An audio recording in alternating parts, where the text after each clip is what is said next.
अस्सलामु अलैकुम रहमतुल्लाहि बरकातुहू। अज़ीज़ नाज़रीन, अल्हम्दुलिल्लाह हाज़ा मिन फ़ज़्ल रब्बी कि अल्लाह ताला के फ़ज़्ल करम से हम माह रमज़ान जैसे बाबरकत महीने में दाखिल हो चुके हैं। लेकिन रात दिन हमने इबादतों की शुरुआत भी कर दी है। लेकिन अब ये देखें कि इससे मुकम्मल फ़ायदा उठाने के लिए हमें क्या करना चाहिए। उसके लिए इखलास से नीयत ज़रूरी है। जैसे कि अब्दुल्लाह इब्न मसूद रज़ियल्लाहु तआला अन्हु फरमाते हैं कि माह रमज़ान में दाखिले से पहले हम में से कोई ऐसा ना होता जो अपने दिलों को हर तरह के कीने से, बग़ज़ से, हसद से पाक न कर लेता। जबकि सहाबा उतने मुखल्लिस थे, फिर भी अपनी ज़मीरों को टटोलते, उसकी पाकीज़गी करते और फिर अल्लाह की तरफ रुजू फरमाते।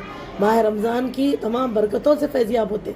तो इससे हमें क्या पता चला कि घरों की पाकीज़गी, सफ़ैयत ही ज़रूरी नहीं है, चादरों का बदलना, नए नए क्राकरीज लाना, बल्कि मेरी बहनों, अपने इखलास दिलों को पैदा कीजिए। अपने दिलों से हर तरह के कीने, बग़ज़ को निकाल दें ताकि हम